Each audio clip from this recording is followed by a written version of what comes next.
राजस्थान के नए सीएम बन रहे हैं ना। राजस्थान में बीजेपी की जीत के बाद पूर्व सीएम वसुंधरा राजे सहित कई लोगों का नाम मुख्यमंत्री बनने की रेस में आ रहा है। इनमें से एक महंत बालकनाथ हैं। बालकनाथ से जब कांग्रेस सांसद अधीर रंजन चौधरी संसद में मिले तो कहा कि आप राजस्थान के सीएम बन रहे हैं। संसद के शीतकालीन सत्र के दौरान जब परिसर में अधीर रंजन चौधरी से महंत बालकनाथ से मिले तो उन्होंने मजाकी अंदाज में कहा, राजस्थान के नए सीएम बन रहे हैं ना। इस पर बालकनाथ सिर्फ मुस्कुराए और आगे बढ़ गए। दरअसल तिजारा सीट से महंत बालकनाथ ने बीजेपी की टिकट पर चुनाव जीता है। सत्येंद्र जैन की अंतरिम जमानत बढ़ी। सुप्रीम कोर्ट ने सोमवार को कथित मनी लॉन्ड्रिंग मामले में आम आदमी पार्टी के नेता सत्येंद्र जैन की जमानत याचिका पर सुनवाई टाल दी। सत्येंद्र जैन फिलहाल अंतरिम चिकित्सा जमानत पर बाहर हैं। शुरुआत में सत्येंद्र जैन की ओर से पेश वरिष्ठ वकील अभिषेक मनु सिंघवी ने कहा कि मामले को स्थगित किया जा सकता है क्योंकि न्यायमूर्ति एएस बोपन्ना बीमारी के कारण नहीं बैठ रहे हैं। गोलियों की आवाज से थर्राया पटना यूनिवर्सिटी कैंपस। बम और गोलियों की आवाज से आज फिर पटना यूनिवर्सिटी का लॉ कॉलेज परिसर थर्रा गया। आज सोमवार 4 दिसंबर को सुबह के 11 बजे के आसपास यह घटना हुई है। इकबाल छात्रावास और मौलाना अबुल हसन अली नदवी अल्पसंख्यक छात्रावास के छात्रों के बीच ये झड़प हुई है। बताया जा रहा है कि नदवी और इकबाल हॉस्टल में मिंटो छात्रावास और जैक्सन छात्रावास के छात्रों के बीच बमबारी की गई। कई राउंड में गोलियां भी चली हैं। एमपी में हार पर पहली बार बोले अखिलेश यादव। मध्य प्रदेश और राजस्थान में समाजवादी पार्टी की करारी हार पर पार्टी के राष्ट्रीय अध्यक्ष अखिलेश यादव ने पहली प्रतिक्रिया दी है। वाराणसी में एक दिवसीय दौरे पर पहुंचे अखिलेश यादव ने कहा कि चुनावी परिणाम को लेकर हम निराश नहीं है, सबको साथ लेकर और एक नई उम्मीद के साथ 2024 की लड़ाई लड़ेंगे। हालांकि इस दौरान अखिलेश यादव कांग्रेस व अन्य विपक्षी दलों की हार पर चुप्पी साधते नजर आए। इसके अलावा अखिलेश ने वाराणसी से पल्लवी पटेल के चुनाव लड़ने पर कहा कि वाराणसी से समाजवादी पार्टी व अन्य गठबंधन दलों के चुनाव लड़ने पर कोई निर्णय नहीं। पायलट गहलोत के झगड़े ने कांग्रेस को निपटाया। 2018 की तरह कांग्रेस के भीतर अगर सचिन पायलट और अशोक गहलोत की जुगलबंदी होती तो राजस्थान का रिवाज बदल सकता था। राजस्थान 20 सीटों पर कांग्रेस पायलट और गहलोत के आपसी मनमुटाव की वजह से चुनाव हार गई है। चुनाव परिणाम के आंकड़े भी इसकी गवाही दे रहे हैं। पायलट और गहलोत के झगड़े की वजह से कांग्रेस 14 सीटें 10,000 से भी कम मार्जिन से हार गई है। वहीं गहलोत से झगड़े का नुकसान पायलट खेमे को भी हुआ है।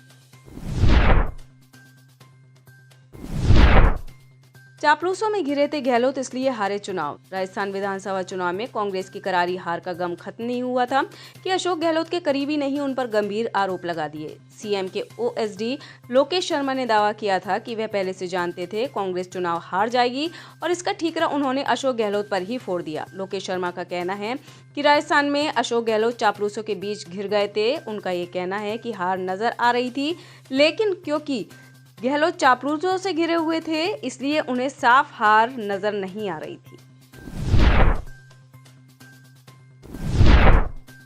पंजाब में जीएसटी में 16.61% की बढ़ोतरी। पंजाब में शुद्ध वस्तु और सेवा कर संग्रह में हुई बढ़ोतरी को लेकर वित्त मंत्री हरपाल सिंह चीमा ने बयान दिया है। हरपाल सिंह चीमा ने कहा कि राज्य ने नवंबर तक जीएसटी संग्रह में 16.61% की बढ़ोतरी हासिल की है। वित्त मंत्री हरपाल सिंह चीमा ने कहा कि इस वित्तीय वर्ष में जीएसटी संग्रह में 1987.62 करोड़ रुपए की वृद्धि दर्ज की गई है, जिसमें 2022-23 में नवंबर तक 11,967.76 करोड़ रुपए के संग्रह के मुकाबले 13,955.38 करोड़ रुपए का शुद्ध राजस्व संग्रह हुआ है।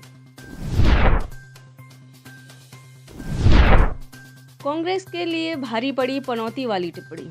4 राज्यों में हुए चुनाव परिणाम में बीजेपी ने 3 राज्यों में अपने जीत का परचम लहरा दिया है। संजय राउत ने राहुल गांधी की पनौती वाली टिप्पणी पर अपनी प्रतिक्रिया दी है। राउत ने कहा, बीजेपी हमेशा ऐसे चुनाव लड़ती है जैसे वह विपक्ष के साथ युद्ध कर रही हो। राउत ने इस आरोप को खारिज कर दिया कि कांग्रेस नेता राहुल गांधी की पनौती टिप्पणी से मध्य प्रदेश और राजस्थान के चुनावों के नतीजों पर असर पड़ा होगा। उन्होंने कहा, यदि ऐसा था तो इस टिप्पणी का तेलंगाना में उल्टा असर क्यों नहीं हुआ। गुजरात के बाद मध्य प्रदेश में लंबे समय से प्रखर हिंदुत्ववादी कार्यकर्ता मौजूद है। इसका नागपुर से अच्छा संबंध है।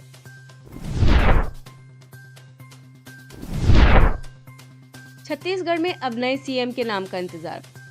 छत्तीसगढ़ में 3 दिसंबर को चुनावी नतीजे आ गए। भारतीय जनता पार्टी ने प्रदेश में वापसी की है। प्रदेश में बीजेपी को 55 सीटें तो कांग्रेस को 35 सीटों पर जीत हासिल हुई है। इसके साथ प्रदेश की जनता ने राज्य का भविष्य अगले 5 सालों के लिए बीजेपी को सौंप दिया है। प्रदेश के बीजेपी नेता खुश हैं।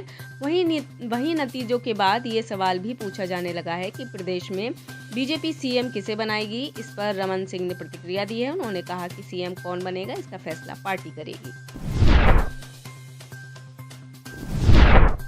धनबाद जेल में शूटर अमन सिंह की गोली मारकर हत्या। झारखंड के धनबाद में बड़ी घटना को अंजाम दिया गया है। धनबाद मंडल कारा में बंद कुख्यात शूटर अमन सिंह की गोली मारकर हत्या कर दी गई है। अमन सिंह को 3 गोली मारी गई है। कुख्यात शूटर अमन सिंह धनबाद के पूर्व डिप्टी मेयर और कांग्रेस नेता नीरज सिंह हत्या मामले में लंबे समय से जेल में बंद था। घटना के बाद धनबाद के डीसी वरुण रंजन, एसएसपी संजीव कुमार सहित जिले के तमाम आला अधिकारी धनबाद मंडल कारा पहुंचे और मामले की जांच पड़ताल शुरू कर दी है।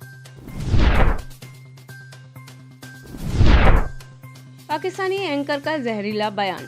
भारत और पाकिस्तान के बीच साल 1947 में आज़ादी के वक्त बंटवारा हुआ था। उस दौरान पाकिस्तान के कायदे आजम कहे जाने वाले मोहम्मद अली जिन्ना इस्लाम धर्म के नाम पर एक अलग मुल्क की मांग कर बैठे। नतीजा ये हुआ कि ब्रिटिश शासन ने भारत और पाकिस्तान को अलग देश बना दिया। पाकिस्तानी न्यूज़ चैनल समा की एक महिला एंकर किरण नाज ने मुल्क के बंटवारे को लेकर जहरीला बयान दिया है। उन्होंने भारत पर आरोप लगाते हुए कहा कि वहां रहने वाले हिंदू गुंडे हैं, जिसकी वजह से दूसरे धर्म के लोग डर के रह रहे हैं। इसलिए वहां मुसलमानों को बचाने के लिए एक और जिन्ना की जरूरत है।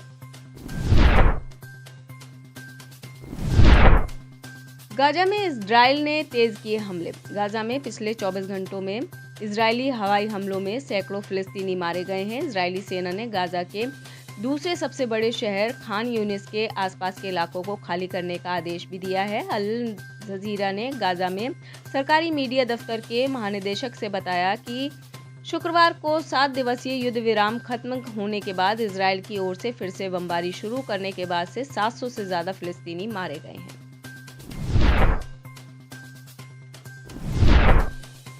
भूटान में भारत समर्थक पार्टी को मिली जीत। भूटान में पीडीपी पार्टी नेशनल असेंबली चुनाव का पहला राउंड जीत चुकी है। पीडीपी को भारतीय समर्थक पार्टी माना जाता है। भूटान नेशनल असेंबली चुनाव का तरीका भारत से अलग है। यहाँ पहले राउंड के चुनाव में मतदाता पार्टी के उम्मीदवारों को वोट देते हैं। इस पर आधार पर पहले राउंड में जो 2 पार्टी सबसे बड़ी पार्टी बनती हैं वो आखिरी राउंड का चुनाव लड़ती हैं। फाइनल राउंड का चुनाव 9 जनवरी को होना है। भूटान में कुल 47 सीटों पर आम चुनाव होते हैं। भूटान का चुनाव भारत के लिए अहम है क्योंकि वहां आने वाली सरकार भारत के लिए क्या रुख रखती है, इससे भारत चीन विवाद का सीधा नाता है।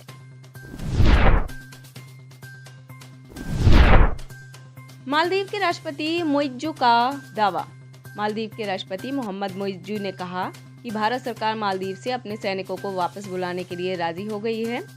देश की राजधानी माले में मुइज्जू ने कहा, हमारे बीच हुई चर्चा में भारत सरकार भारतीय सैनिकों को हटाने के लिए मान गई है। अखबार इंडियन एक्सप्रेस ने सूत्रों के हवाले से बताया है कि दोनों देशों के बीच इस मुद्दे पर दुबई में चर्चा हुई थी। मुइज्जू ने दुबई में पीएम मोदी से मुलाकात की और भारतीय हेलीकॉप्टरों और विमानों को कैसे रखा जाए इस पर चर्चा की थी। सूत्र के मुताबिक एक कोर ग्रुप इस मामले को देखेगा और इस बात पर गौर करेगा कि इस मुद्दे को कैसे आगे बढ़ा जाए।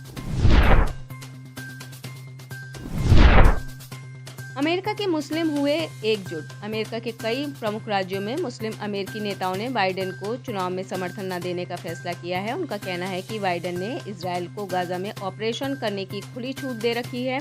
इसके बाद मुस्लिम नेताओं ने देश भर में अपने समुदाय को एकजुट करने का फैसला किया है ताकि बाइडेन को आगामी आम चुनाव में शिकस्त दी जा सके। इसके लिए उन्होंने #अबंडन बाइडेन कैंपेन की शुरुआत की है। आप इस खबर के बारे में क्या सोचते हैं, हमें कमेंट सेक्शन में बताएं। साथ ही ब्रह्मास्त्र न्यूज को सब्सक्राइब और शेयर भी जरूर करें।